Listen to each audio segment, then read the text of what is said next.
The drought had teeth. Samuel Brooks felt them gnawing at his land as dawn broke over the ranch, revealing earth cracked like shattered glass. 3 months without rain. 3 months of watching neighbors surrender their deeds to eastern speculators who circled like vultures over dying cattle. His windmill stood motionless against the copper sky, a skeleton of promise that no longer turned. Miguel waited by the wagon, worry etched deep in his weathered face. Strange wagons on the old trade road, patron, men who don't belong. Samuel's fingers found the Winchester's stock, then pulled away. Violence wouldn't bring rain. But beneath the mesa, through limestone passages his father had sealed decades ago, he knew water still ran, his secret, his salvation, while others withered. That hidden spring pulsed like a heart beneath stone. Today's supply run to Perdition Creek would be his last chance to hold on, or his first step toward something larger than survival. Before we continue, please leave a like and let me know which city you're watching from. Now, let's get back to the story. Perdition Creek squatted beneath the noon sun like a sick dog, its usual lethargy replaced by an energy that made Samuel's neck prickle. Too many horses lined the main street, too many expensive carriages with eastern lacquer gleaming through trail dust. The kind of crowd that meant money changing hands in ways that wouldn't see daylight. Miguel had been right about the strange wagons. Samuel tied his team outside Morrison's general store, but the usual gathering of old-timers had vanished from the porch. Even the town's strays had disappeared. He'd seen this kind of quiet before the held-breath silence before cavalry charged or when Apache raiders moved through darkness. But those were honest dangers. This felt like something else. The crowd's noise pulled him toward the stockyards. Must be 300 men pressed against the fence rails. More money in watch chains and wool suits than Perdition Creek saw in a year. At the center of it all stood Josiah Harlan, the territory's biggest rancher, a man who'd arrived 5 years ago with gold enough to buy half the valley and connections enough to make the law look sideways when needed. Gentlemen, what we offer today is opportunity. Harlan's voice carried over the crowd like a preacher selling salvation. Legal contracts for labor, all proper and documented. The federal government has seen fit to close certain unfortunate chapters regarding the tribes. These individuals have no status, no protection, and rather than let them starve, we offer employment. Samuel pushed through the crowd until he could see the platform they'd built against the loading chute. His stomach turned to stone. They stood in chains 7 Apache warriors, 2 Mexican women who might have been soldaderas from the Southern Wars, and her, even from 30 feet away, even covered in trail dust and dried blood. She stood apart, taller than the other women, broader in the shoulders. She held herself with a dignity that made the chains seem like decoration rather than bondage. Her face carried none of the Apache's familiar features. Something older. Different. This one here? The auctioneer prodded her with his ivory-headed cane. Captured near the Sonoran border. Strong as any man, they say. Speaks no English but understands the whip well enough. She turned her head slowly, and Samuel saw the lie. Her eyes weren't beaten. They burned with intelligence sharp as obsidian blades, taking in every face, every exit, every weakness. When those eyes found his, something passed between them, not plea, not hope, but recognition. She saw him seeing her. $50? Someone called out. 55. The woman hadn't drunk water in days. Samuel could see it in her cracked lips, the way she swayed slightly despite her rigid posture. The auctioneer noticed too. Seems our merchandise needs refreshment. Harlan laughed. Can't have valuable property damaging itself. He gestured to a bucket of water just out of her reach. Kneel and drink. She didn't move. I said kneel. The woman lifted her chin higher. A warrior's insult without words. Harlan's face darkened. He nodded to 2 men who moved toward her with cudgels. Samuel's hand found his knife before he'd made the choice, cutting the rope holding a string of horses at the nearest post. The animals exploded into the crowd, sending men diving for safety. In the chaos, Samuel vaulted the fence. While everyone scrambled from hooves and dust, he moved to the platform. The woman watched him come, no surprise in her eyes. He pressed his canteen into her hands while using his body to shield the movement. Her chains were secured with a simple iron pin, frontier expedients rather than proper locks. His knife found it, twisted, freed her. "The wash behind Morrison's," he whispered. "Wait there." She drank deep from the canteen, water running down her throat like a prayer answered. Then she was gone, moving through the confusion with a grace that made her seem to vanish rather than flee. The woman, someone shouted, "She's loose." Samuel had already blended back into the crowd, just another rancher trying to calm spooked horses. He caught one of the mounts, made a show of returning it to its owner, all the while watching Harlan's men scatter in pursuit. They ran toward the main road, the obvious escape route. None thought to check the dry wash where town women dumped their wash water, where a clever person might hide among the cattails and soap scum. "Brooks." Harlan's voice cut through the noise. "I saw you near the platform." Samuel turned slowly, meeting the bigger man's gaze with practiced calm. "Trying to keep your horses from trampling folks. Harlan, though what you're doing here seems more dangerous than any stampede. Legal contracts, all proper, unlike horse theft and property damage. Strange property that walks on two legs and looks human to me." The crowd had begun to reform, but the energy had shifted. Some men avoided eye contact, suddenly remembering business elsewhere. Others watched the exchange with sharp interest. Sheriff Burden had appeared, badge glinting, but he stood carefully neutral, waiting to see which way the wind would blow. "You'd do well to mind your own business." "Brooks," Harlan said softly. "Man with a struggling ranch, no friends to speak of, might find himself in unfortunate circumstances." "Been in those all my life," Samuel replied. "Never needed to chain women to improve them." He turned his back on Harlan, an insult the man wouldn't forget, and walked to Morrison's. Inside the store, he bought supplies with deliberate slowness, letting Harlan's men exhaust themselves searching. Through the window, he could see them returning empty-handed, their employer's rage visible even from a distance. When dusk finally came, Samuel loaded his wagon and drove toward the wash. She emerged from the shadows like she'd been born from them, still wearing the chains on her wrists but walking free. Without a word, she climbed into the wagon bed, covering herself with the canvas. As they rolled out of Perdition Creek, Samuel heard her voice for the first time low, musical, speaking words in a language he didn't recognize. But he understood the tone. It was thanks and warning. The wagon wheels found their rhythm on the rutted road as darkness swallowed Perdition Creek behind them. Samuel kept the horses to a steady walk, fighting the urge to run them hard. A man fleeing drew attention. A rancher heading home after a long day raised no questions. Under the canvas, the woman lay still as death except for the occasional shift when the wagon hit a deep rut.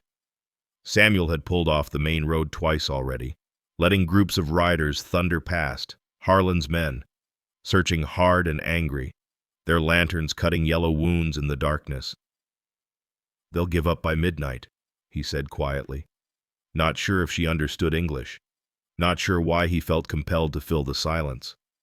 "Harlan pays well, but not well enough for men to miss their whiskey and cards." 3 miles out, he pulled into a grove of cottonwoods near Widow Creek, now just a memory of water marked by smooth stones. The moon hadn't risen yet, darkness thick as wool wrapped around them. He climbed into the wagon bed, pulling back the canvas. She'd pushed herself into the corner, muscles coiled despite exhaustion. The chains still hung from her wrists, the iron leaving angry marks on her skin. Samuel held up his hands, moving slow like he would with a spooked mare. "Need to get those off," he said, pulling out the small tin of arnica from his supplies. "And tend those wounds." She watched him for a long moment, then extended her arms. The pin mechanism had been damaged in her escape. It took him precious minutes working by feel to free her. When the chains finally fell away, she rubbed her wrists, and he saw her bite back a sound of pain. Samuel uncorked his second canteen, offering it to her. She drank it dry without stopping, water running down her throat in desperate gulps. He'd never seen such thirst. When she finished, she closed her eyes, swaying slightly. "There's food," he said, unwrapping the brown paper package of jerky. "Not much, but—" She took it carefully, eating with controlled hunger, making each piece last. While she ate, Samuel reached under the wagon seat for the wool bundle he'd carried for 3 years without touching. Sarah's shawl, the one she'd worn to church every Sunday, still smelling faintly of the lavender she'd loved. "You'll need this," he said, draping it around her shoulders. "Night's getting cold." The woman's fingers traced the Mexican embroidery along the shawl's edge, birds and flowers in silk thread that caught what little starlight filtered through the cottonwoods. She looked at him differently then, understanding something about loss, about the weight of giving away what you'd kept close. "Tlazocamati," she said, her voice low and rough from thirst. Samuel frowned. "That's not Apache." She shook her head, pointing south, far south. Then she pressed her hand to her chest and spoke slowly, carefully. "Itzel." "Itzel," he repeated, and she nodded. She gestured to him, eyebrows raised in question. "Samuel. Samuel Brooks." She tried the name, struggling with the unfamiliar sounds. It came out Samuel. Close enough. Then she made a flowing gesture with her hands, like water running, and pointed at him. Water giver. Perhaps. He'd become something to her in that moment of kindness. The sound of horses made them both freeze. Samuel grabbed the bullseye lantern with its red glass front, keeping it shuttered. Through the cottonwoods, he could see lights approaching along the main road, 5, maybe 6 riders. They slowed at the grove's entrance. "Check those trees," Harlan's voice carried clear in the still air. They might have pulled off. Samuel felt Itzel tense beside him. Without thinking, he pulled her close, covering them both with the dark canvas, his body shielding hers. Her breath was warm against his neck, quick with fear but controlled. The horses came closer, lanterns swinging, casting wild shadows through the trees. "Nothing here, Mr. Harlan?" a rider called. "No tracks leading in?" "They're somewhere on this road. Double back toward the crossing.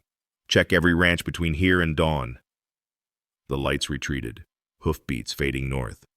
Samuel waited until silence settled complete before moving. When he pulled back the canvas, Itzel was studying him with those sharp eyes. "My ranch is another 10 miles, he said. "But there's a line shack, an old cabin near—" He paused, then made the choice. "Near water, hidden water. You'll be safe there." She understood water, at least. Her eyes brightened with something like hope. Then she made a gesture he couldn't misread. Warriors on horseback, many of them, coming this way. She pointed at herself, then spread her fingers wide. 10 days, 10 warriors. He couldn't tell.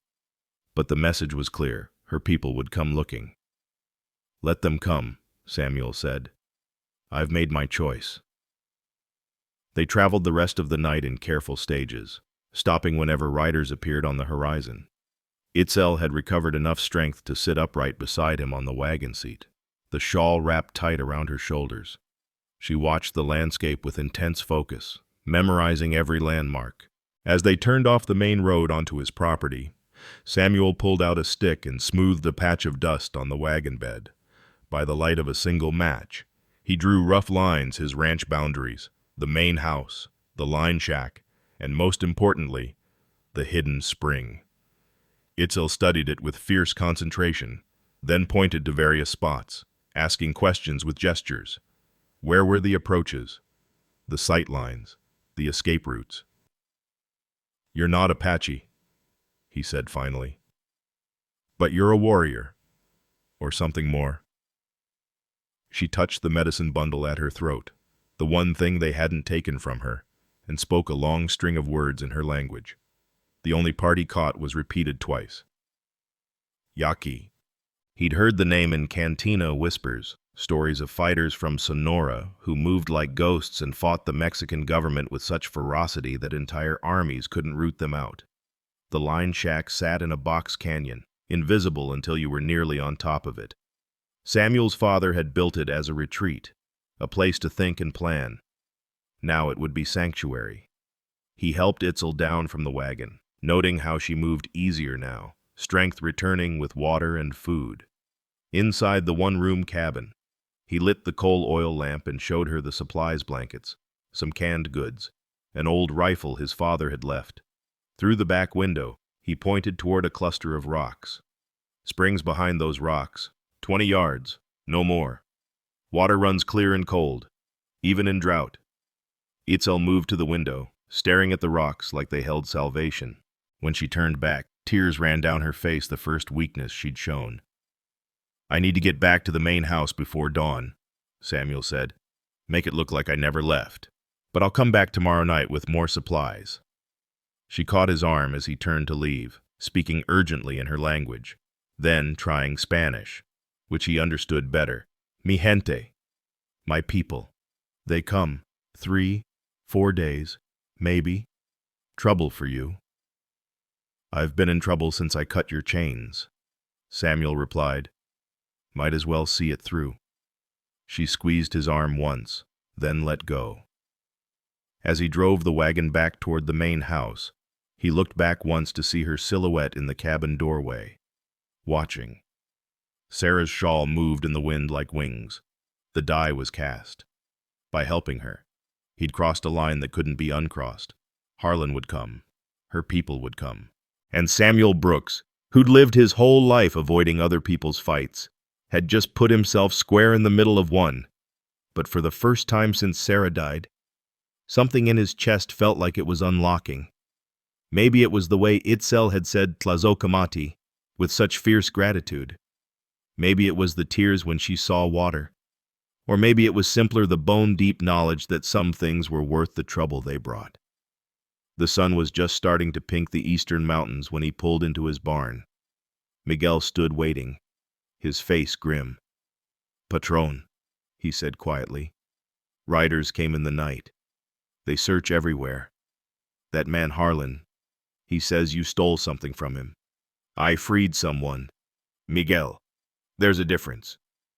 The older man crossed himself. "Sí, patron. But men like Harlan, they don't see differences. They see only what they own and what they want to own." Samuel unhitched the horses, movement steady despite his exhaustion. "Then they're about to learn that some things can't be owned. What do we do?" Samuel looked toward the hidden canyon where Itzel waited, then back at his foreman, a good man who'd stayed loyal through drought and hardship. "We get ready, old friend. We get ready for whatever comes next." Samuel woke to wrong silence. Every dawn for 30 years had begun with mockingbirds arguing over territory, doves calling from the cottonwoods, and the resident roadrunner announcing another day survived. This morning held nothing but a thick, pressing quiet that made his skin crawl. He rolled from his bed fully dressed. He'd been sleeping that way for 3 nights since hiding Itzel.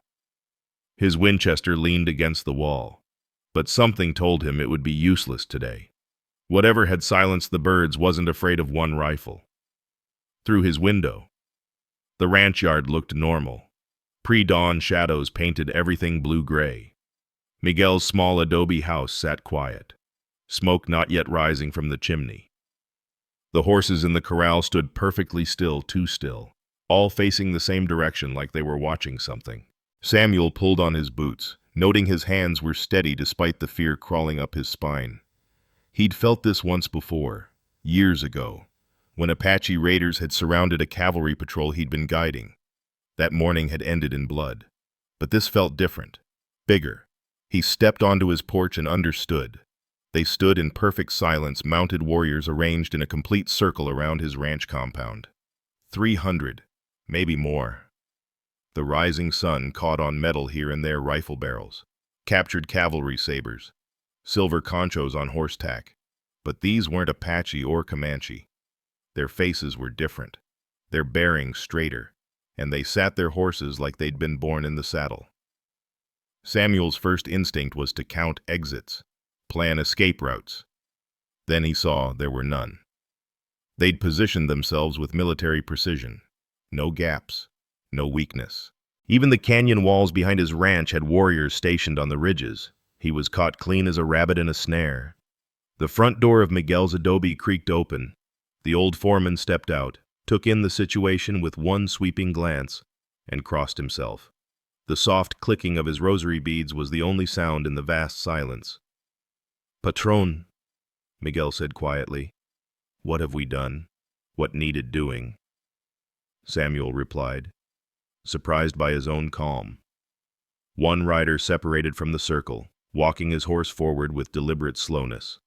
He was different from the others older, wearing a mix of traditional dress and military uniform, a captured cavalry jacket, but decorated with beadwork and silver, a U.S. Army hat with eagle feathers attached. The horse he rode was magnificent, a black stallion that moved like water. The warrior stopped 20 feet from Samuel's porch. When he spoke, it was in accented but clear English. "You are the one who took our Itzel." Samuel stepped forward, empty hands visible. "I freed her from chains. She took herself—" A ripple went through the circle of warriors' surprise.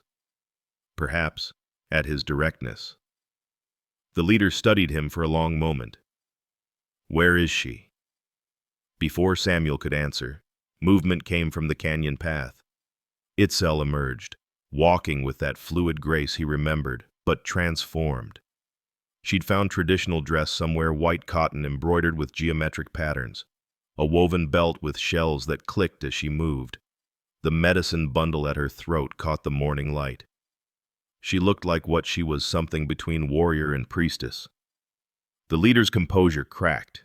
He dismounted in one smooth motion, and Samuel saw it then, the same sharp cheekbones, the same intelligent eyes. Father and daughter. Itzel spoke rapidly in their language, Yaqui. Samuel now knew. Her father listened without interrupting, his face cycling through emotions: relief, rage, calculation. Other warriors had dismounted, gathering closer to hear. Samuel caught his own name several times, and the word for water. When she finished, her father turned to Samuel with new assessment. "You cut her chains, gave her water, hid her from the slavers." "Any decent man would have done the same." "No," the chief said flatly. "They would not. We have tracked our taken ones through many towns, watched good Christians buy and sell our people like cattle. You are the first to act without thought of profit. Profit's no good to a man who can't sleep at night." The chief almost smiled. "I am Tatabiat, war chief of the Yaqui. The Mexican government calls me bandit. Your government calls me renegade. But to my people, I am simply a father who lost his daughter." He paused. "She was not taken in raid or battle. She left us, following visions." Itzel stepped forward, speaking in Spanish so Samuel could understand. "The dreams came for months. Samuel, water that runs uphill, water that sings from stone. The Spirit said I would find it in the north, that it would save our people." She gestured to the hidden canyon. "Your spring. I have seen it. It is what the visions promised." Samuel frowned. "It's just an artesian spring. Pressure pushes it up through limestone. Nothing mystical about it." "You think like a white man," Titabiati said. "See only rock and water. Itzel sees what will be. She is our Pajaro, the agua water bird. She dreams where water hides, where it will rise. In Sonora, her visions have saved us many times." "So you tracked her here through—" "Dreams. Through connection deeper than blood," Titabiate replied. "When one of our holy ones is taken, we feel it, like losing part of our soul. We followed that emptiness north until we found her." He paused. "Found her free, fed, protected. This is debt." Samuel felt the weight of 300 pairs of eyes on him. These weren't reservation Indians broken by defeat. These were fighters who'd held off the Mexican army for generations, who moved through both countries like ghosts. Having them as enemies meant never sleeping sound again. No debt, Samuel said carefully. She was never property to steal, so freeing her was just right.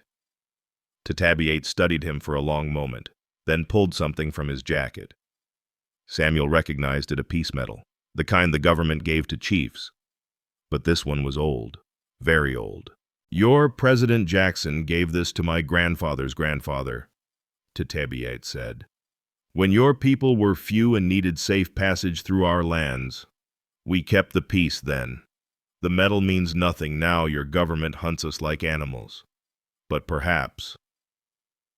He looked at Itzel, then back at Samuel.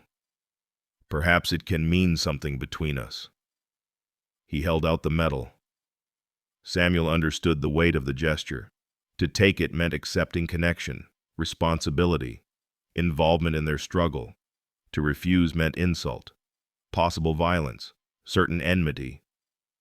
Samuel's fingers found his own grandfather's medal in his pocket, same president, different tribe, different broken promise. He pulled it out, letting the morning sun catch its tarnished surface. My grandfather got this for guiding wagon trains through Kiowa territory, Samuel said. Keeping the peace. They called it, really just meant choosing sides. He met Tatabiate's eyes. I'm tired of choosing wrong. He took the offered medal, and in return, placed his grandfather's in the chief's palm. The exchange rippled through the warriors, some nodding approval, others frowning concern. Now, Tatabiate said, we talk terms. Miguel had somehow managed to start coffee during all this, bringing out a pot and tin cups. The normalcy of it, sharing morning coffee while surrounded by an army, was surreal, but it broke tension, humanized the moment. Your spring, Tatabiat began. Itzel says it flows even in drought. Has for 40 years that I know of, probably longer. We need water, safe water. The Mexican army poisons wells where we might drink. Your government shoots us at rivers, but here, he gestured at the canyon, hidden, protected, safe. Samuel saw where this was heading. You want to camp here? Not camp. Come and go. Rest our wounded. Water our horses. Take sanctuary when pressed too hard. Tatabiate's voice hardened. In exchange, you are protected, not just from this Harlan who enslaves our people, but from any threat. And if the army comes, if they find you here, then you knew nothing. We held guns to your head. Forced you. The chief's smile was sharp. Who would disbelieve it? We are savage renegades. After all, Itzel moved closer to Samuel. There is more, she said softly.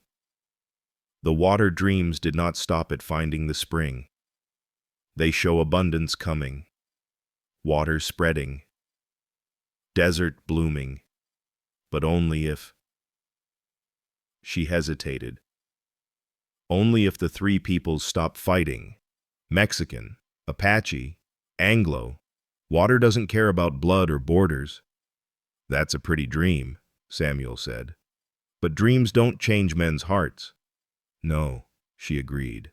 But thirst does, and water offered freely changes everything. A commotion from the main road drew their attention. Dust cloud rising riders coming fast. Samuel recognized the lead horse Harlan's distinctive gray. 20 men. One of the warriors reported to Tatabiate. Armed. The war chief looked at Samuel. Your first test. Stand with us or against us. Samuel thought of Harlan's chains, the auction block, Itzel swaying with thirst. With you, but no killing. Not on my land. Tatabiate smiled a real smile this time. You think we survived this long by killing everyone who threatened us? Death makes martyrs. Fear makes allies. He barked orders in Yaqui. The warriors shifted positions, creating overlapping fields of fire without seeming aggressive. It was a display of power without direct threat, masterfully done. Harlan's riders pulled up hard at the ranch entrance, seeing themselves instantly outnumbered and outmaneuvered. Harlan himself pushed through, face purple with rage that turned to shock as he took in the scene. "Brooks! What in hell?" "Morning, Harlan," Samuel called out pleasantly. "Come to return my visit." Harlan's eyes found Itzel standing beside Samuel, free and armed. His hand moved toward his pistol, then stopped as dozens of rifles shifted slightly, not aimed, but ready. "That woman is legally purchased property. No such thing as legally purchased people," Samuel interrupted. "War's been over 20 years. Maybe news travels slow to your ranch. These are renegade Indians, hostile combatants. I'll have the army." "You'll do nothing," Tetabiate said, walking his horse forward. "You are the slave taker. We know you. We watch you. Every trip you make, every man you sell to Mexico, every woman you chain. We know." Harlan paled. The slave trade he ran went both ways, selling captured Indians south, bringing stolen Mexicans north. If the Yaqui had been watching. "The man Brooks is under our protection," Tetabiate continued. "Touch him, threaten him, even speak against him, and learn what 300 warriors can do to one ranch in one night. The government cannot find us to hang us, cannot catch us to shoot us. We are smoke and shadow until we choose otherwise." The chief smiled coldly. "Today we choose to be solid, to be seen. So you understand the price of harming our friend." Samuel stepped forward. "Go home, Harlan. Forget you saw anything here. Forget the woman. Forget your anger. Or don't forget and see what remembering costs." For a moment, violence hung in the air like dust before rain. Then Harlan wheeled his gray around, spurring it hard. His men followed, relief clear on several faces. As the dust settled, Tetabiate turned to Samuel. "You have chosen. There is no going back. Never been much for backing up anyway." The war chief laughed a surprising, warm sound. "Itzel reads water, but she also reads people. She said you were different. A man who sees what is right, not just what is profitable." He mounted his horse again. "We will use your water, guard your land, but more when the time comes. When the dreams she sees become real, we will stand with you." "What dreams?" Itzel touched his arm. "The water will call others, good hearts and bad. When it does, you must choose who drinks and who thirsts. That choice shapes everything that follows." And the warriors began to melt away, not in a mass but in small groups, disappearing into canyons and washes Samuel hadn't even known existed. Within minutes, the ranch looked normal again, empty, just another struggling spread in drought country, except for Itzel, still standing beside him, and Tetabiate, who remained mounted. "She stays," the chief said. It wasn't a question. "If she wants." "I do," Itzel said simply. "The dreams are not finished. Neither is the water's work." Tetabiate nodded once, then was gone, his horse carrying him into the canyon's shadows. Samuel stood beside Itzel, looking at his ranch that was no longer just his, at his simple life that had just become impossibly complex. "Now what?" he asked. She smiled, the first true smile he'd seen from her. "Now we wake the water, and wait for the world to come drink." The morning after the warriors' visit, Samuel led a small group through the narrow canyon passage toward the hidden spring. Itzel walked beside him, while Miguel followed with Tetabiate and 2 of his lieutenant's men, who moved so quietly Samuel kept glancing back to make sure they were still there. "My father sealed this 40 years ago," Samuel explained, pulling aside the weathered juniper branches that concealed the cave entrance. "Said too many people knowing about water in drought country led to fighting. Better to keep it secret. Use it careful." The limestone formation rose like a cathedral's organ pipes, water-carved channels creating natural fluting in the white stone. The entrance was narrow, barely wide enough for 2 men abreast, but Samuel knew it opened into something remarkable beyond. "Your father was wise," Tetabiate said, studying the approach. One man could hold this entrance against 20.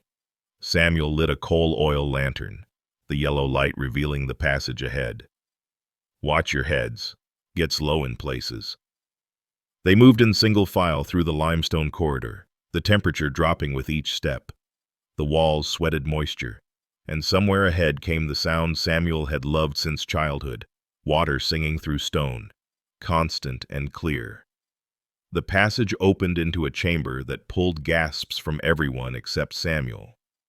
The spring pool stretched 30 feet across, fed by water that emerged from the rock face 15 feet up, defying logic as it pushed upward through limestone channels before cascading down. Morning light filtered through cracks in the ceiling, striking the water and sending ripples of reflected light dancing across the cave walls. Madre de Dios, Miguel whispered, crossing himself. Itzel moved forward like someone in a trance, kneeling at the pool's edge. The water was crystal clear, so pure you could see the bottom despite its depth maybe 12 feet at the center. Black stones lined the bottom, obsidian that had tumbled here from some ancient volcanic flow. The Apache called them grief tears. Samuel remembered. Stones born from the earth's sorrow. This is why, Itzel said softly, her fingers trailing in the water. This is what called me north.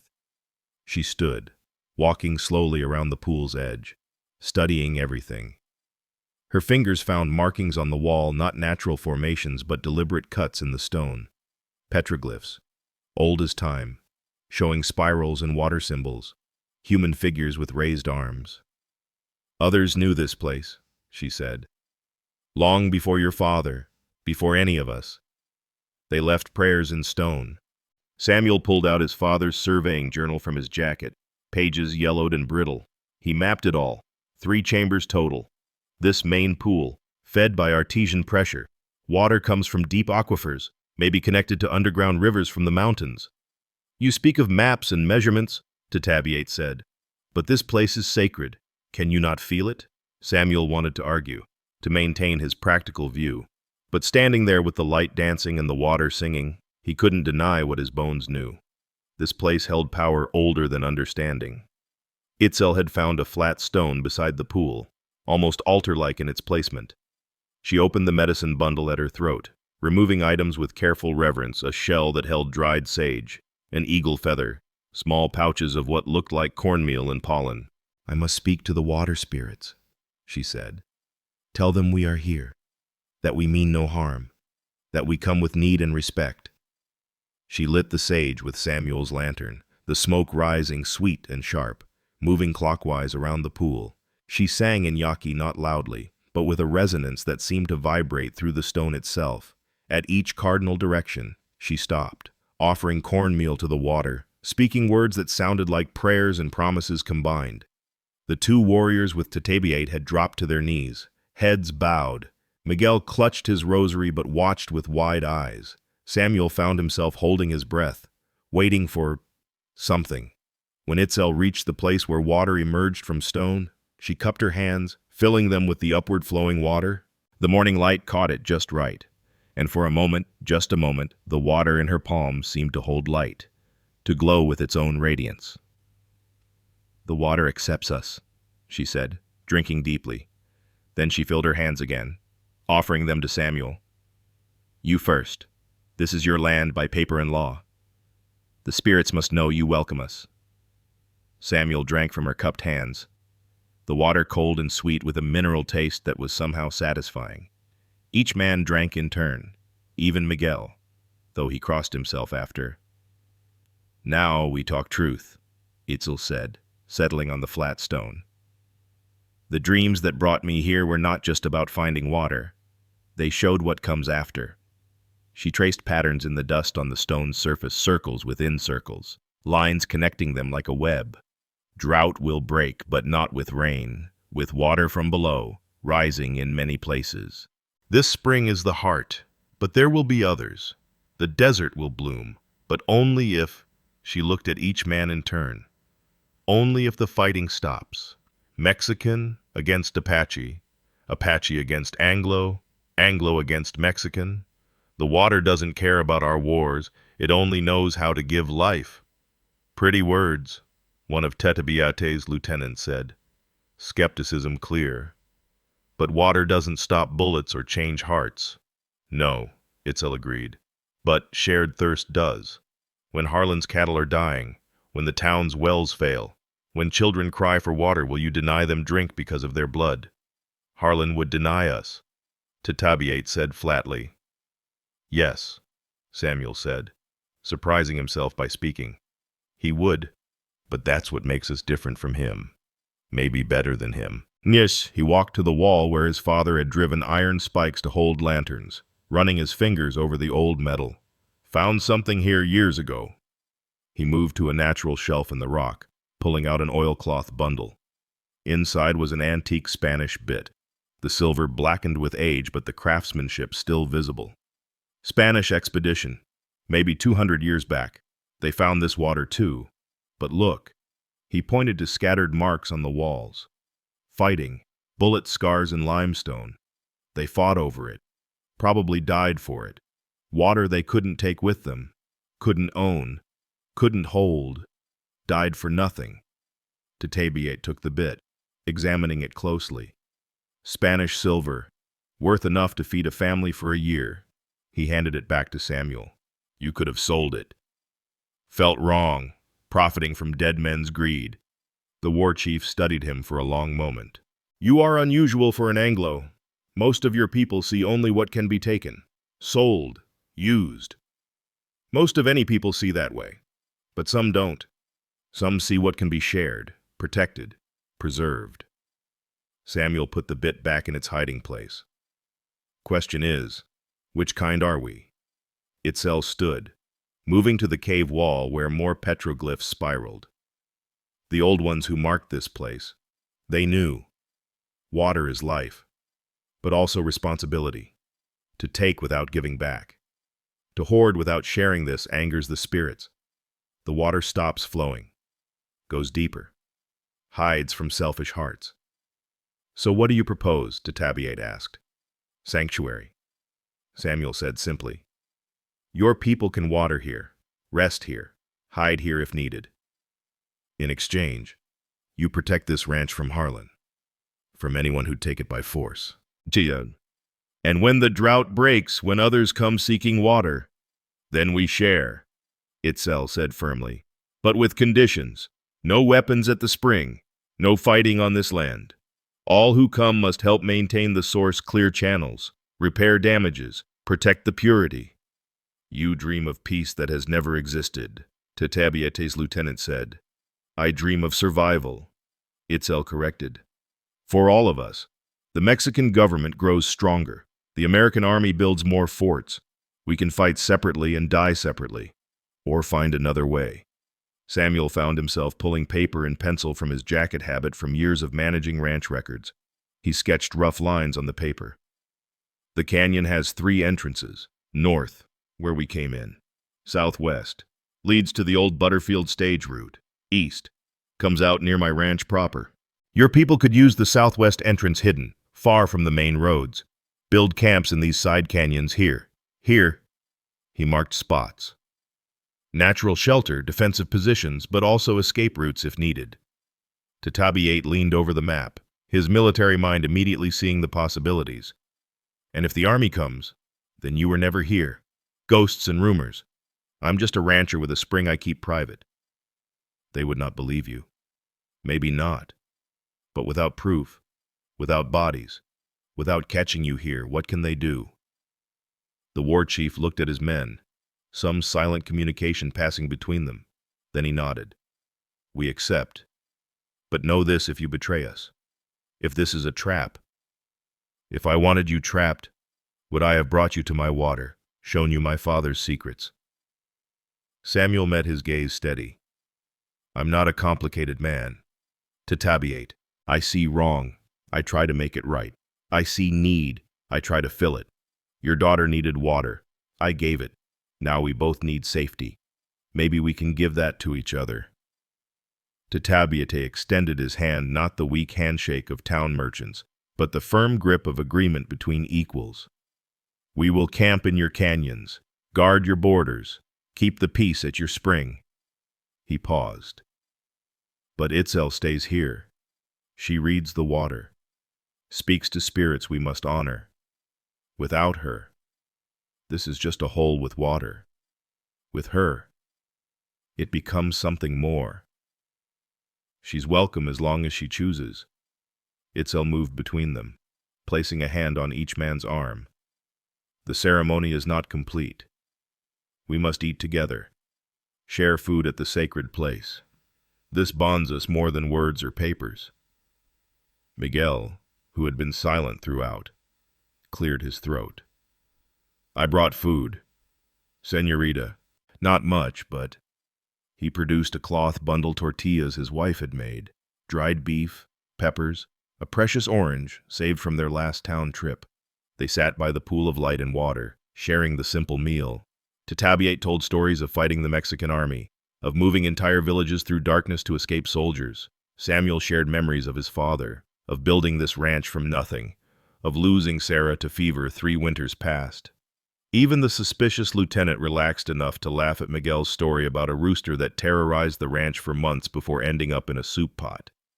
As they prepared to leave, Itzel remained behind for a moment, kneeling again at the water's edge.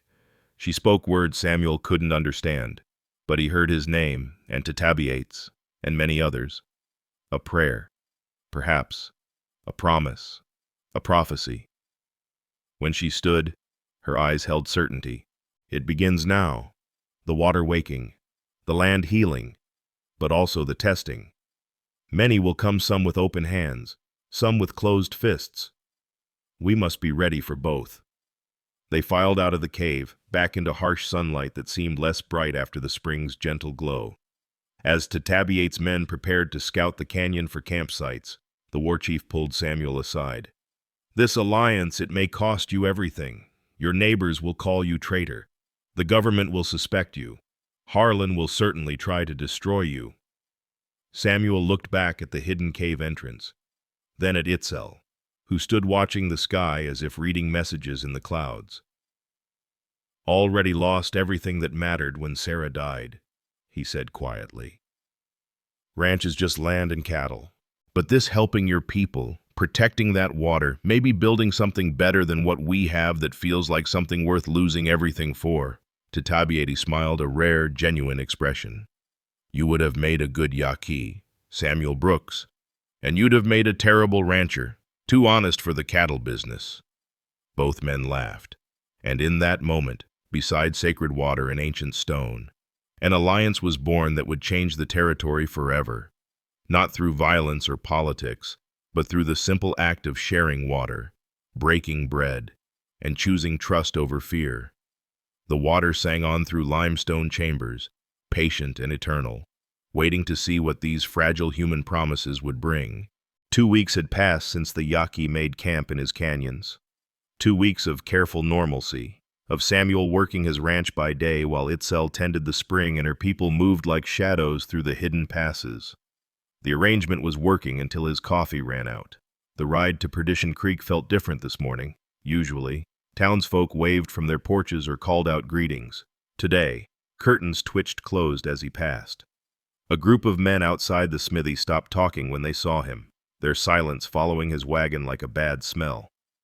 Samuel tied his team outside Morrison's general store, noting how the usual loafers had vacated the bench by the door. Inside, the pickle barrel that served as the town's gossip corner stood abandoned, though he could hear whispers from behind the fabric bolts where the women usually gathered. Morrison himself stood behind the counter, studying his ledger with intense focus that didn't fool anyone. The store owner was sweating despite the morning cool. "Morning, Morrison," Samuel said evenly. The man's eyes darted up, then away. "Mr. Brooks? Need my usual order?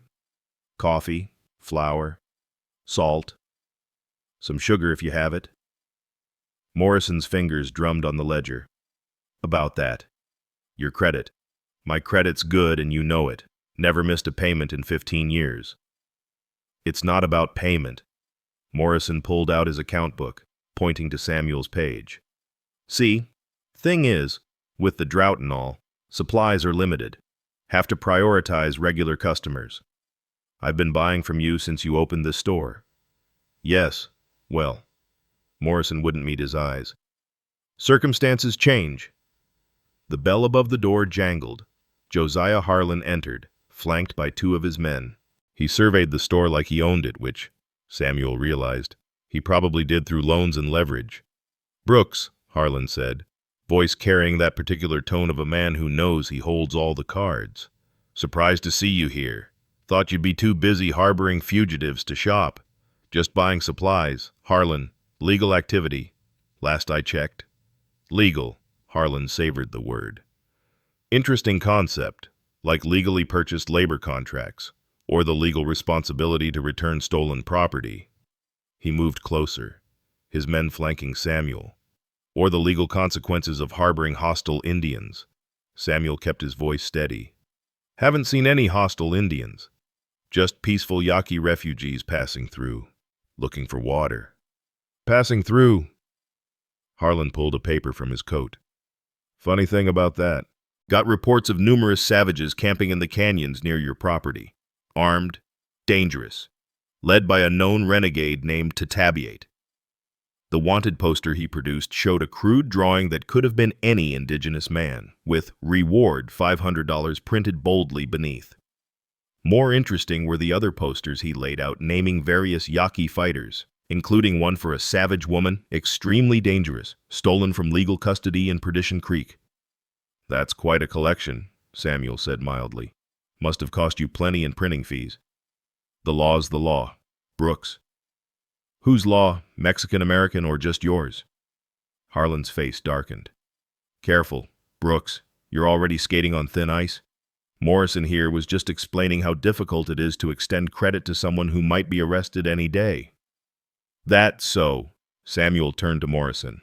15 years of business means nothing. Before Morrison could answer, a clear voice cut through the tension. It means everything to those with memory and conscience. Clara Hadley stood in the doorway, dressed in her customary black mourning dress, though her husband had been dead 2 years. Behind her stood 3 other women from the town's respectable families. Clara's presence commanded respect. She'd been the banker's wife, still held his shares in several businesses. Mrs. Hadley, Harlan tipped his hat. This doesn't concern you. Everything in this town concerns me. Mr. Harlan? She swept into the store, her mourning brooch a cameo surrounded by jetstones catching the light, particularly when it involves the man who saved half this town during the cholera outbreak. She turned to the women behind the fabric bolts, who'd been listening intently.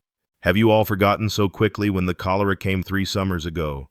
Who rode to Fort Union for medicine? Who paid for it when the town couldn't? Who sat up nights nursing the sick when even the doctor had fled? The women emerged slowly, shame and memory warring on their faces. Martha, Clara addressed one directly. Your little James would be dead if Samuel hadn't brought that quinine. And you, Mrs. Morrison? Yes, you behind that counter, your husband was dying until Samuel rode through that storm for help. Morrison's face had gone red. That was different. How? Clara's voice could have etched glass. Because he helped white folks then, because his charity was acceptable when you needed it. She pulled out a small leather folder from her bag, extracting yellowed papers. These are testimonial letters Samuel Brooks wrote for the Hernandez family, the Moraleses, the Vargases, letters vouching for their character when they applied for citizenship. Without these letters, those families would have been driven out by men like... She looked pointedly at Harlan. Those who see people as property. Miguel Hernandez had entered the store, followed by his eldest son and several other Mexican-American ranchers. They arranged themselves quietly but purposefully around the space. Mr. Brooks helped my family when no one else would, Miguel said simply. We don't forget. Harlan's hand moved toward his pistol, but stopped as Sheriff Burden walked in, badge prominent on his vest. The sheriff was a careful man, in his 50s, who'd survived by knowing when to act and when to wait. Quite a gathering, Burden observed. Hope we're all here for peaceful shopping. Just trying to conduct business, Sheriff, Harlan said. But Brooks here is harboring fugitives. These Yaqui are dangerous. Are they? Burden pulled out his own papers. Because I've been checking the legal particulars. The Yaqui aren't at war with the United States. They're fighting Mexico. That makes them Mexico's problem, not ours. Unless they commit crimes in the territory, I've got no cause to arrest them. They're savages. They're foreign nationals seeking water during drought. Last I checked, giving water to thirsty people wasn't a crime. In fact, Burden looked at Clara. Some might call it Christian charity.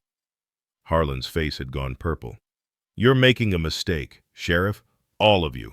When those savages show their true nature, when they raid and burn, then I'll arrest them, Burden said calmly. But I don't arrest people for crimes they haven't committed. That's not law, that's something else. The sheriff turned to Samuel. That said, Brooks, you're walking a dangerous line. I can't protect you if federal marshals get involved, or if something unfortunate happens outside my jurisdiction. The threat in Harlan's smile was unmistakable. Accidents happen on isolated ranches. Fires start. Cattle disappear. Wells get poisoned. Yes, Samuel said quietly. I've heard about wells being poisoned. Interesting strategy. Almost like something slavers would do to force people to depend on them for water. The accusation hung in the air. Everyone knew about the failed wells on properties Harlan had later acquired cheaply, but no one had dared voice suspicions. Clara broke the silence. Mr. Morrison, I believe Mr. Brooks wanted to purchase supplies.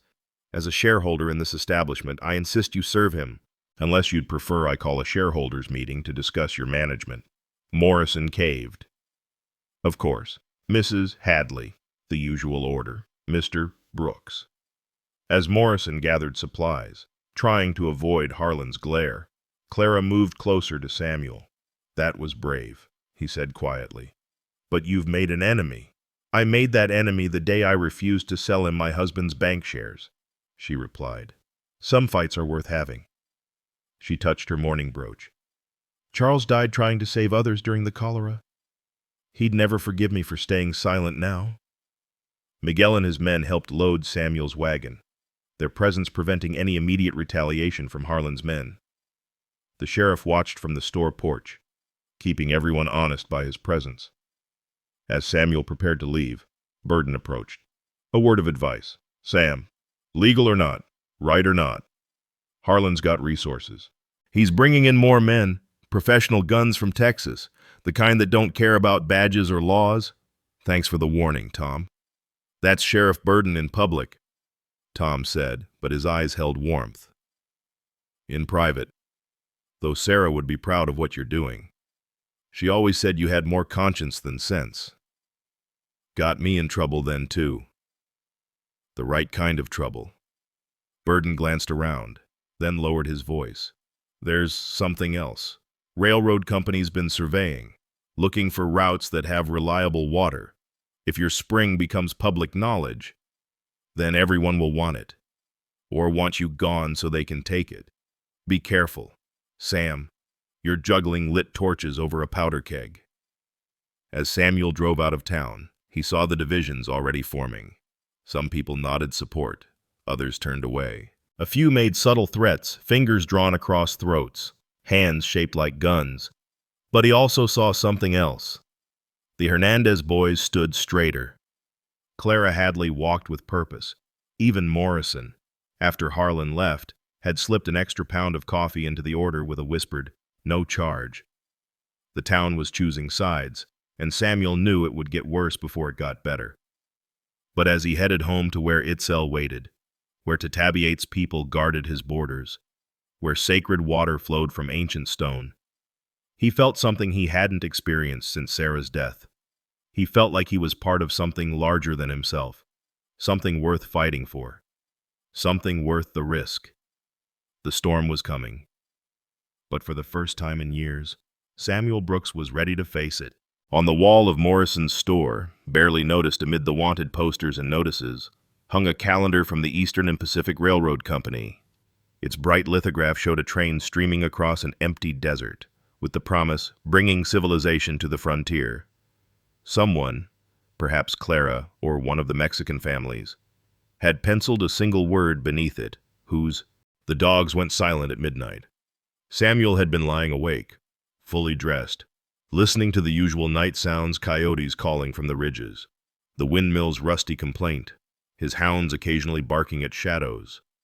Then nothing. A stillness that pressed against his eardrums like deep water. He rolled from bed, not lighting a lamp, and moved to the window. Clouds covered the moon, but he could see them anyway. Darker shapes against the darkness, positioned around his ranch compound with the patience of hunters. How many? 20, 30. They weren't trying to hide, just waiting.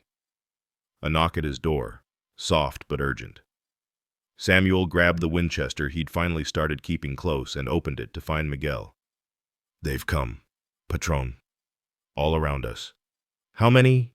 I count 25, maybe 30. But Patron, they're not trying to sneak. They want us to know they're here. Samuel understood. This wasn't a raid. It was a statement. Harlan had brought his hired Texas guns to force a confrontation, to make Samuel give up Itzel or face the consequences. Wake Itzel. Tell her to stay inside. And Miguel, that old mission bell in the barn, the one my father salvaged if things go bad. Ring it. Ring it hard. Miguel nodded and disappeared into the darkness. Samuel pulled on his boots and coat, checked the loads in his rifle, and stepped onto his porch. That's far enough, Brooks. The voice came from beyond the yard, where bullseye lanterns suddenly blazed to life, creating circles of yellow light that turned the ranch into an arena. In the lead stood Harlan, dressed in a black coat that made him look like an undertaker. Beside him, a thin man with dead eyes, one of the hired guns from Texas, no doubt. Evening, Harlan, Samuel called back, keeping his voice conversational. Bit late for a social call. This isn't social. Harlan pulled out a paper, holding it where the lantern light caught it. Federal warrant for the arrest of one Yaqui woman, escaped from legal custody. You're harboring a fugitive. Brooks. Let me see that warrant. Harlan moved forward just enough to hand it over. Samuel studied it by the light from his window. The forgery was decent, but not perfect. Wrong seal. Wrong judge's signature. Harlan had probably paid someone in El Paso to create it, counting on frontier isolation to prevent verification. This isn't worth the paper it's written on, Samuel said, handing it back. Judge Morrison's been dead 2 years. Hard for a dead man to sign warrants. The thin gunman spoke for the first time. Legal or not, we're taking the woman. You can hand her over peaceful, or we can go through you. Makes no difference to me. Makes a difference to me, Samuel replied. This is my land. You're trespassing. Federal warrant or not, which this isn't, you need Sheriff Burden present to serve it. That's territorial law. We are the law tonight, Harlan said. My men have this ranch surrounded. No one's coming to help you. Brooks, your Mexican friends are 10 miles away. Your lady friend in town can't protect you here. It's just you, that old man Miguel, and the savage woman, against 30 armed men. Samuel felt the weight of it, the isolation Harlan had so carefully orchestrated. But he also felt something else. A whisper of wind from the canyons. A sense of movement in the darkness beyond the lantern light. You're right about one thing, Samuel said. It's just me. My choice to make. And I choose to tell you to get off my land. Harlan's face twisted with rage. Light the torches. More flames erupted around the ranch, torches held high by hired guns, creating a ring of fire that illuminated everything. The barn, the house, the corrals, all exposed in dancing light. And in that light, Samuel saw Harlan's mistake. The man had brought 30 gunmen, but he'd positioned them in a circle, facing inward, focused on the ranch buildings. Their backs were to the darkness, to the ridges, to the canyons where shadows moved with purpose. Last chance. Brooks, Harlan called. The woman for your life. The door to Samuel's house opened. Itzel stepped out, and even the hired guns shifted uneasily. She'd dressed in white, the same ceremonial dress she'd worn at the spring, and in the torchlight she seemed to glow. She walked forward with that liquid grace, positioning herself between Samuel and Harlan's men. "I am here," she said, her voice carrying clearly. "No one needs to die for me." "Itzel." "No." Samuel started. She raised her hand, silencing him. Then she began to speak, switching between languages with fluid ease. First English, then Spanish, then Yaqui. Her words were simple but powerful. "You come with guns and fire to take one woman. Why? Because someone told you I am dangerous. Because I am different. Look at me." She spread her arms wide. "I carry no weapons. I threaten no one. I came north seeking water, seeking life. This man," she gestured to Samuel, "gave both freely. Now you would punish him for kindness." Some of the hired guns shifted uncomfortably. These were hard men, but even they could see the incongruity, 30 armed men against one woman in white. "She's a savage," Harlan spat. "A renegade." "I am Yaqui," Itzel said proudly. "We fight those who steal our land, enslave our children, poison our wells. But we have no quarrel with these people, this place. We seek only water and peace." "Pretty words," the thin gunman said, "but you're coming with us." He started forward, and that's when Miguel rang the bell. The mission bell dated from 1790, cast in Mexico City for a church that no longer stood. Samuel's father had salvaged it, hung it in the barn as a curiosity. Now its bronze voice erupted in the night, deep and commanding, rolling across the desert like thunder. The hired guns spun, looking for threats, and found them.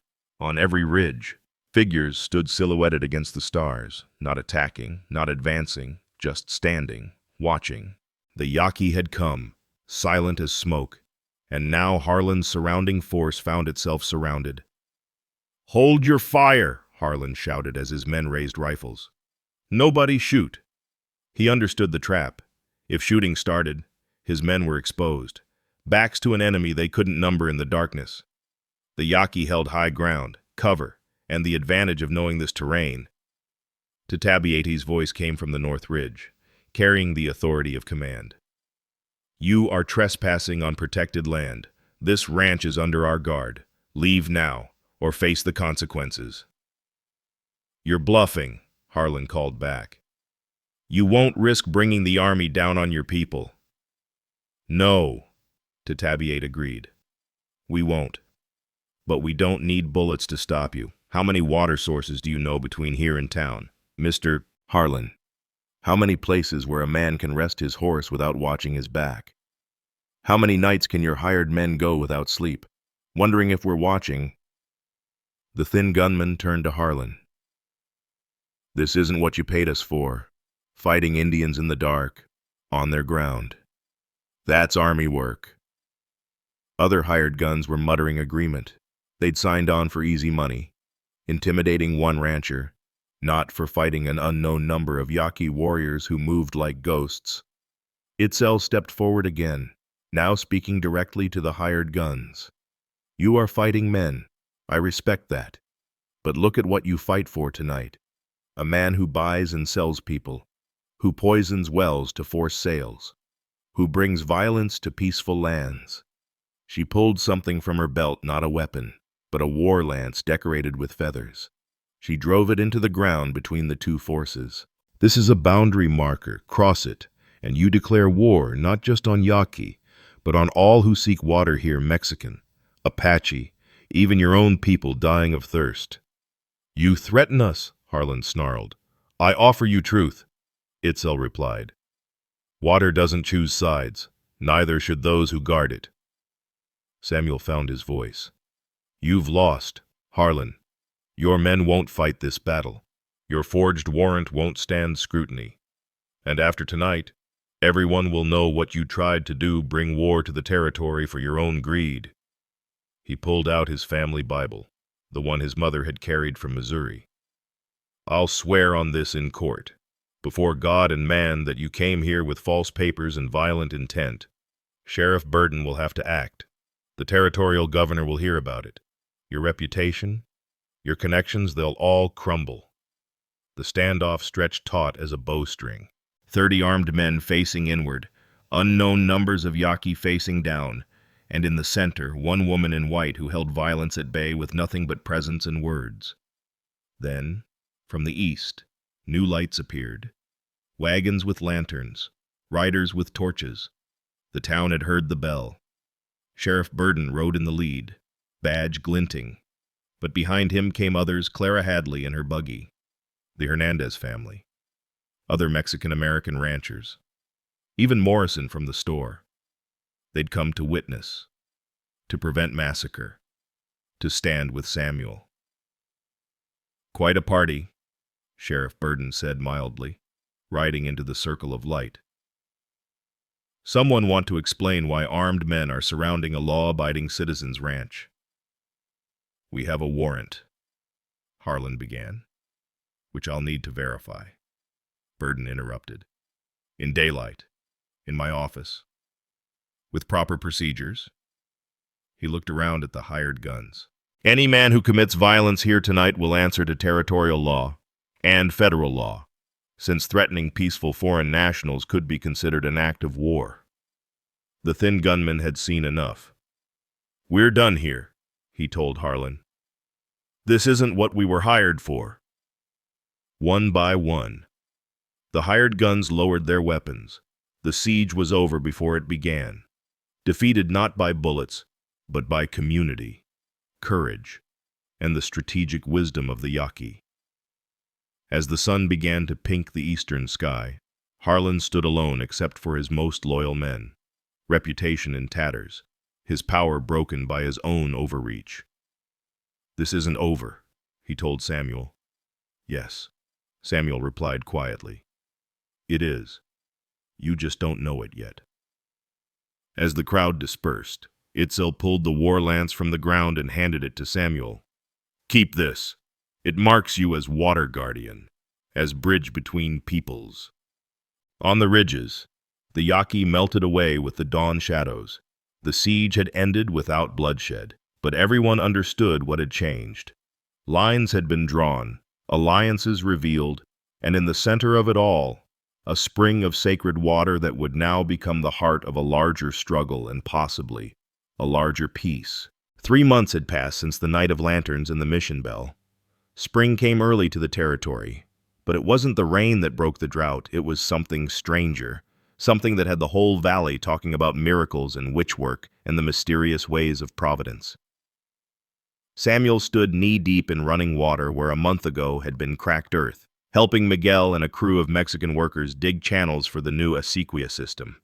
The irrigation ditches followed ancient patterns Itzel had shown them, carved into rocks by peoples long forgotten, but the water flowing through them was fresh as morning. "Patron," Miguel called from upstream, "you need to see this." Samuel waded toward him, marveling still at the impossibility of it. 3 weeks ago, springs had begun appearing throughout the valley, not random seepage but organized emergence, as if underground rivers had suddenly remembered forgotten paths. Each spring appeared near settlements that needed them most, and all seemed connected to the original sacred spring in Samuel's Canyon. What Miguel showed him defied easy explanation. Where they'd been digging, following Itzel's guidance about water lines, their shovels had broken through into a natural channel in the limestone. Water pushed up through it with enough force to create a small fountain. "Third one this week," Miguel said, crossing himself. "The senorita, she knows things."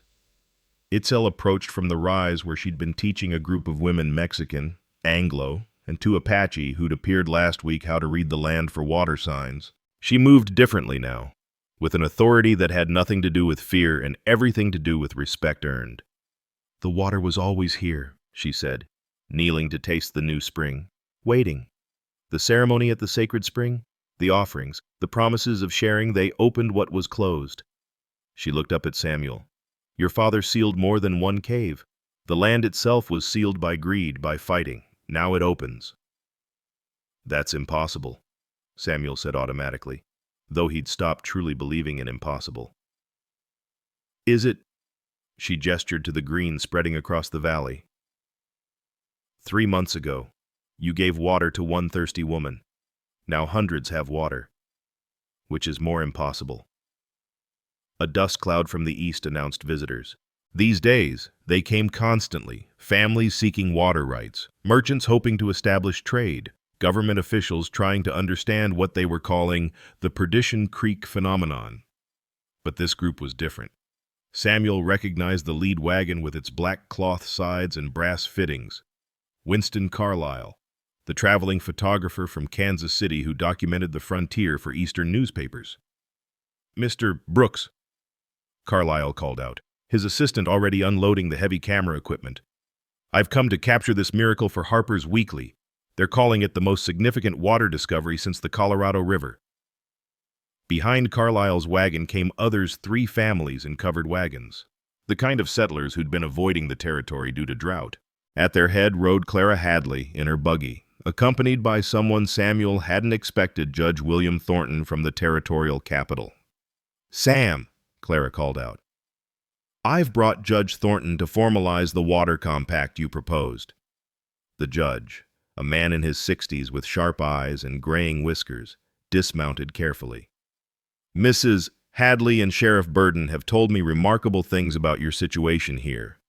Mr. Brooks, international cooperation, peaceful integration, sustainable water management.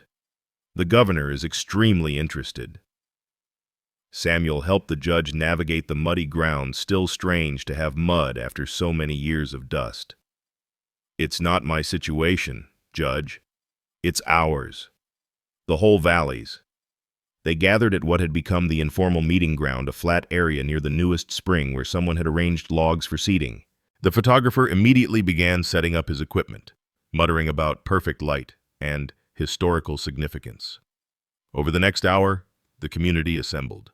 The Hernandez clan arrived with their extended family.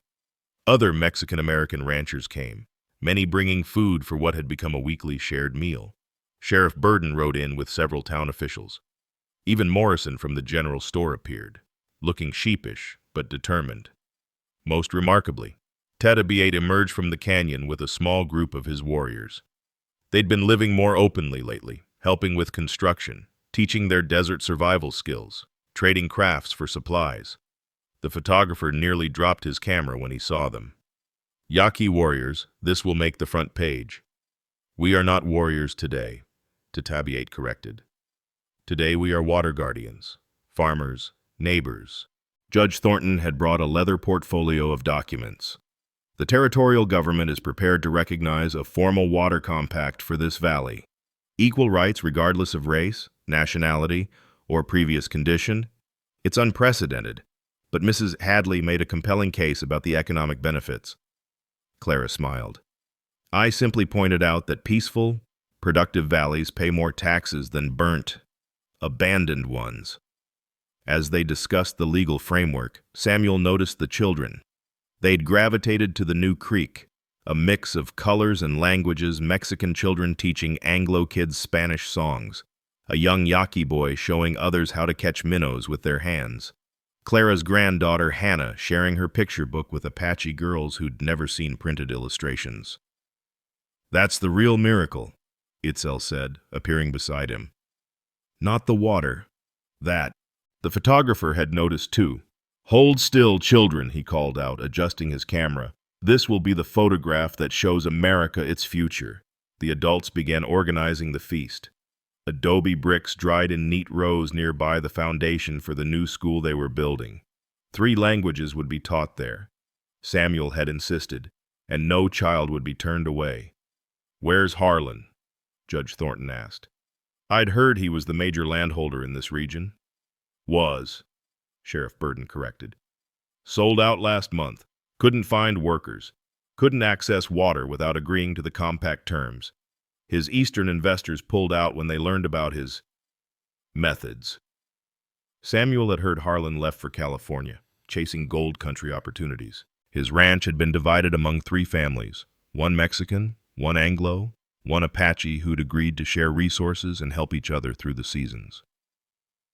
"Mr. Brooks," the photographer called, "I need you in the center. You're the one who started all this." "No," Samuel said firmly. He pulled Itzel forward, then to Tabiate, then Clara, Miguel, the Hernandez patriarch, Sheriff Burden. "We all started this, together." As they arranged themselves for the photograph, Itzel translated instructions into 3 languages, creating laughter as everyone tried to stand still for the long exposure. The children couldn't manage it, becoming beautiful blurs of motion in what would become an iconic image, adults of many nations standing solemnly while their children flowed like water around them. After the photograph, Judge Thornton called for attention. "By the authority vested in me by the territory of New Mexico, I hereby establish the Perdition Creek Water Cooperative, all water rights to be held in common trust, managed by a council with equal representation from all communities. No single person or group may claim exclusive ownership of water sources." He pulled out a pen. "Who signs first?" "She does," Samuel said, pointing to Itzel. "None of this exists without her vision." Itzel took the pen carefully. She'd been learning to write English from Clara and signed her name with deliberate strokes. Then to Tabiate, then Samuel, then representatives from each community. Even the children were allowed to make their marks at the bottom, their handprints in ink becoming part of the legal document. As the sun reached its peak, they ate together tortillas and fry bread, beef stew and chile verde, Eastern preserves Clara had ordered from Kansas City. The photographer's assistant, a young man from Boston, kept shaking his head in amazement. "I've never seen anything like this," he said. "Different races, eating together, working together. In Boston, the Irish and Italians barely speak. Here you have this." "We have water," Old Man Hernandez said simply. "Water doesn't care where your grandfather was born." Samuel found himself standing with Itzel as the afternoon waned, watching the children play in the creek. She'd traded her ceremonial white for practical cotton, but still wore the medicine bundle at her throat. "The dreams continue," she said quietly. "This is not the ending, but the beginning. The railroad comes soon. The government will want this water for their engines. There will be new challenges. We'll face them together." She looked at him sideways. "Together is a word with many meanings." Samuel Brooks. Before he could respond, Clara approached with a letter. "This came on the morning stage. From the governor himself." Samuel read it aloud for everyone to hear. The Perdition Creek model was being studied for implementation throughout the territory. A commission would visit next month. There was talk of Samuel being appointed to a territorial water board. "Politics," Samuel said with distaste. "Necessary politics," Clara corrected. "If we don't shape the laws, others will shape them for us." As evening approached, the gathering began to disperse.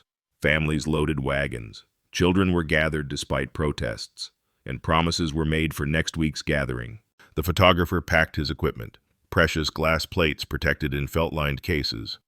"This will change everything," he told Samuel. "When the East sees these images, understands what you've accomplished. Immigration will increase. Investment will flow. You've created an oasis of civilization in the desert." "We've created a community," Samuel corrected. "Civilization is what nearly destroyed us." As the wagons rolled away, Tabiate approached. "My people move north tomorrow. The Mexican army pushes hard this spring, but will return for harvest, and some stay always to guard the sacred spring." "It's your spring too," Samuel said. "No, it belongs to none and all. That is why it flows." He clasped Samuel's arm in farewell. "You are unusual for any man, not just an Anglo." Itzel chose well. After he left, Samuel and Itzel stood alone by the new creek, watching the sunset paint the water gold and pink. "He said you chose." "Chose what?" Itzel smiled, that rare, full smile that transformed her face. the water showed me many futures. In some, I found the spring, but it was seized by force, its power wasted. In others, I never found it, and my people died of thirst. But in one future, I saw this children playing while their parents worked together, water flowing freely, the desert blooming not with conquest, but cooperation. And in this future I saw a man who would give water to a stranger, who would risk everything for what was right, who could bridge worlds because he belonged fully to none of them. She took his hand, her fingers cool from the water. I saw you, Samuel Brooks, and I chose to trust what I saw. The creek gurgled and sang, carrying melted snow from distant mountains through limestone channels, emerging into light after centuries of darkness. Above them, the first stars appeared, and Samuel thought he could hear more water stirring beneath the earth, waiting its turn to rise. Tomorrow would bring new challenges, railroad surveys, government inspections, the complex work of building something that had never existed before.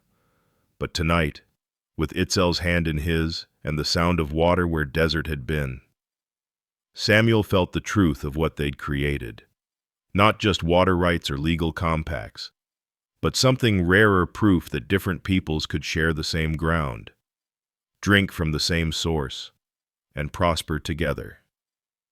The desert was blooming, but what flowered was more than vegetation.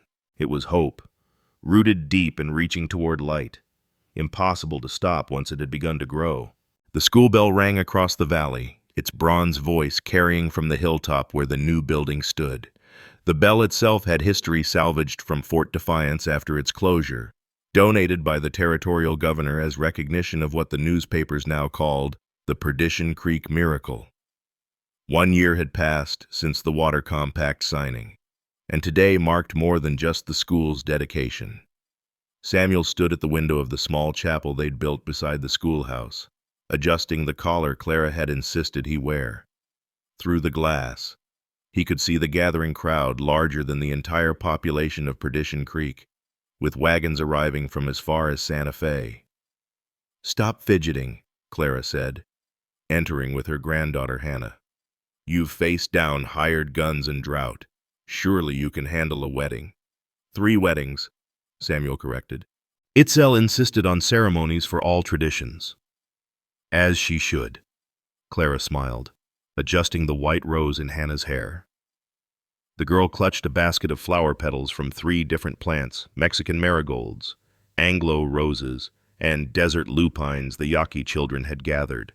Through the window, Samuel could see the schoolyard filling with tables made from sawhorses and planks, covered with bright cloths. Women of all backgrounds worked together, preparing food that represented the valley's new character, Anglo beef stew, Mexican tamales, Yaqui tepary beans, fry bread from the Apache families who'd recently joined the community. Miguel appeared at the door, dressed in his finest charro suit with silver buttons that caught the light.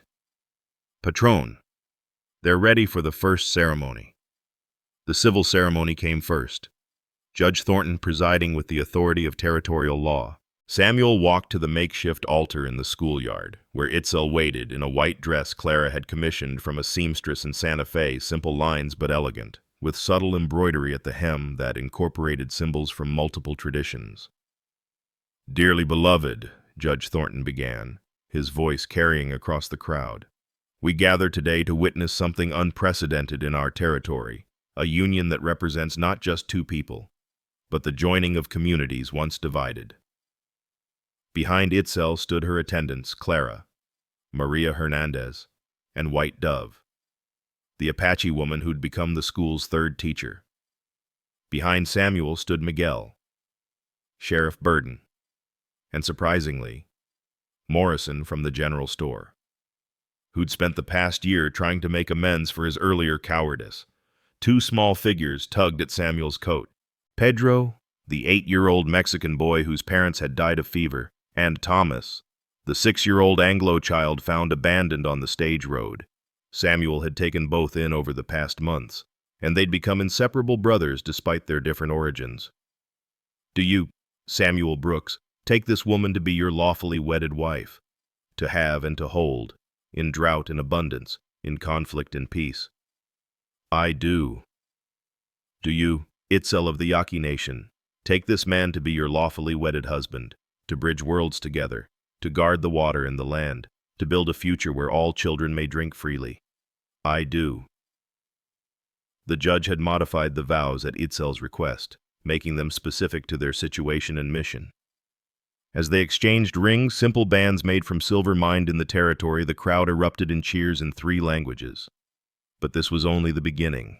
The Yaqui ceremony followed, led by Tatabiate himself, who'd returned with 50 of his people for the occasion. Itzel changed into traditional dress white cotton decorated with geometric patterns, shells and beads, creating music as she moved.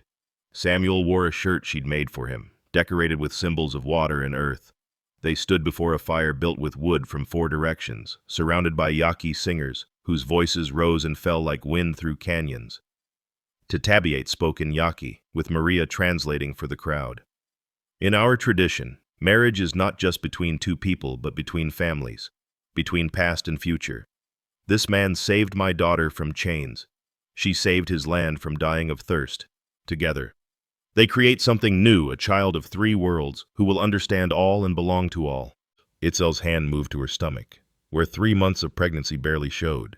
The announcement rippled through the crowd with joy and some tears. This child would be the living symbol of their experiment in cooperation.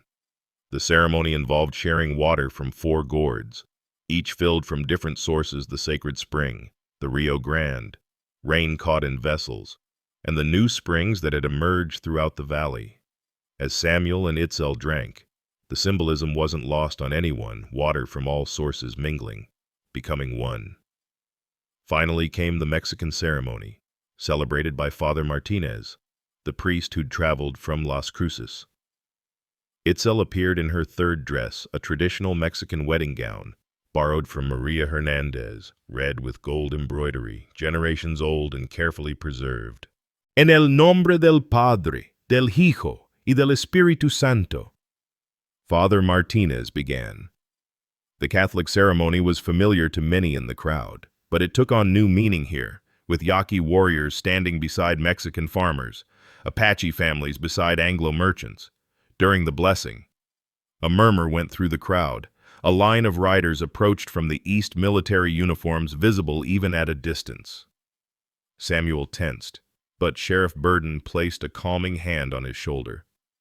"It's Colonel Bradley from Fort Union," Burden said.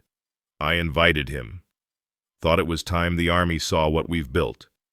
The colonel, a weathered man in his 50s, dismounted with his aide. He removed his hat respectfully as the ceremony continued, his eyes taking in the unprecedented scene, Yaqui warriors standing peacefully among settlers. Children of all backgrounds playing together. The obvious prosperity of the valley. When the ceremonies concluded, the celebration began in earnest. Tables groaned under the weight of food. The photographer Carlisle had returned, documenting everything with his cameras. "Harper's Weekly wants a follow-up story," he explained. "The nation is fascinated by what you've accomplished."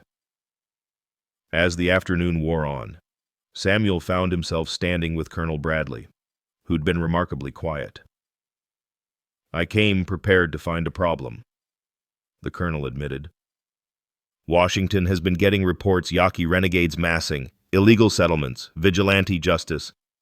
But what I see is He paused, searching for words. "The future, perhaps, or what it could be. It's just people choosing to live together peacefully," Samuel said. "Just," Bradley laughed. "Son, I've served on the frontier for 20 years. What you call just is what most call impossible." He pulled out an envelope. "Letter from the President himself. The Perdition Creek Compact is being studied as a model for federal policy.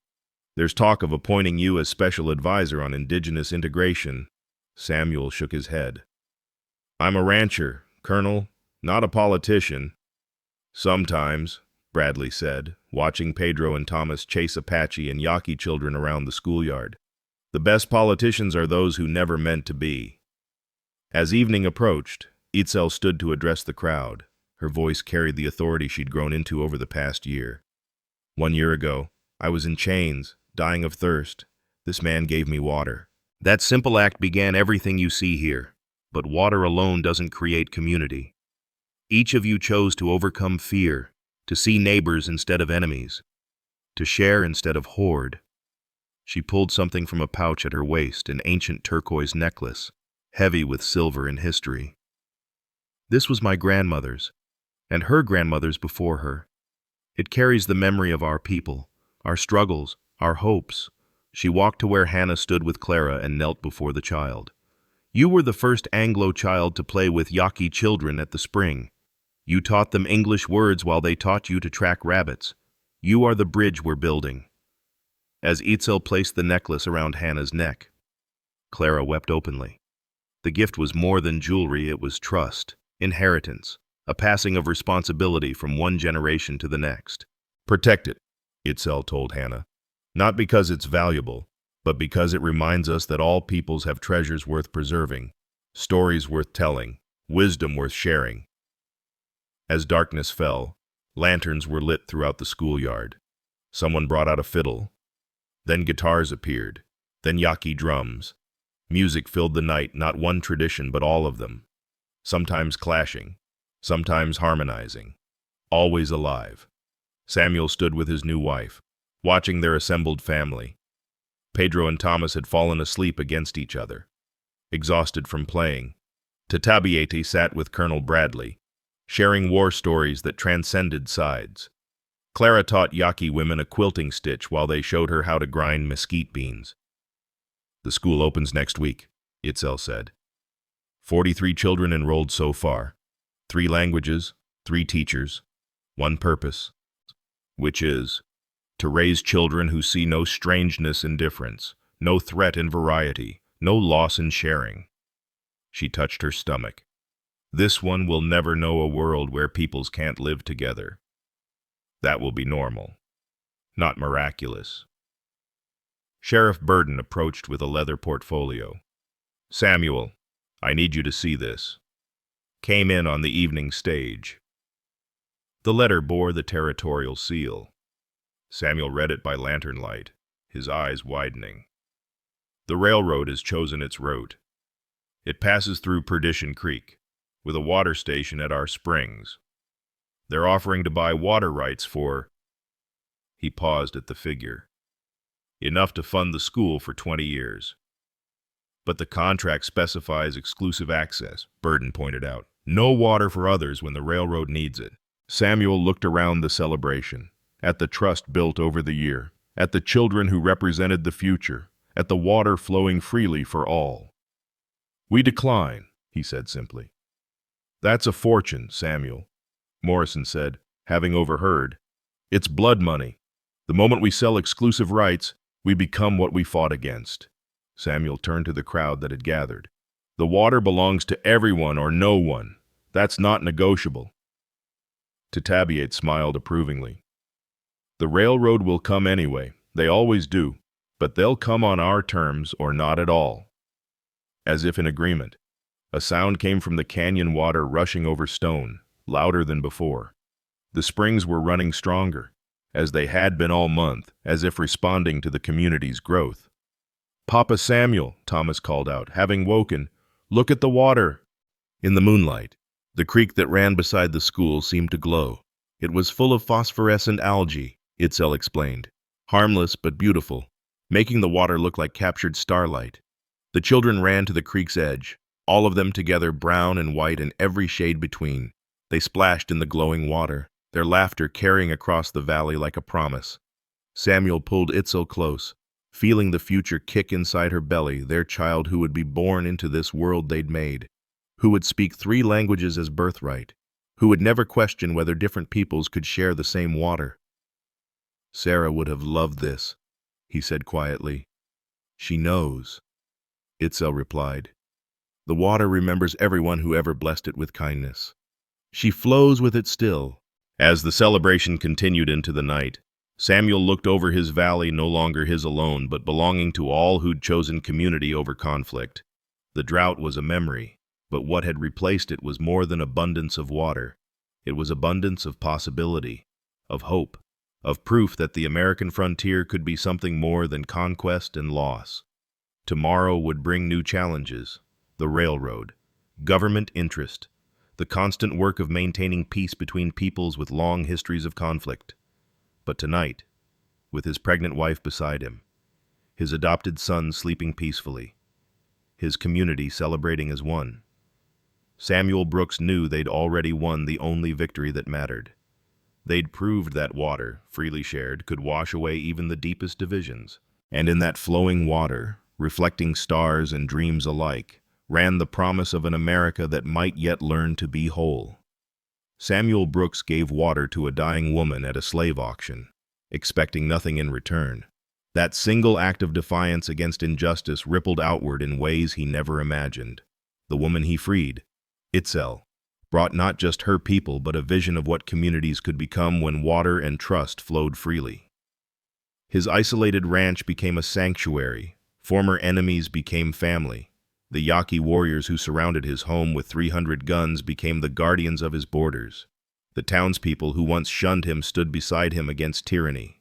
The Mexican families he'd quietly helped came to his aid when he needed them most. Even those who'd failed him initially, like Morrison, found redemption through second chances. The true miracle wasn't the water that rose from hidden springs, but the family that formed from strangers. Samuel gained not just a wife and biological child, but adopted sons Pedro and Thomas, a wider family of 3 cultures, and a community bound by shared purpose rather than blood. Sometimes the smallest act of kindness, water given to the thirsty, creates waves that transform entire valleys. Have you ever witnessed an injustice like the slave auction Samuel saw, where you had to choose between staying silent or risking everything to help?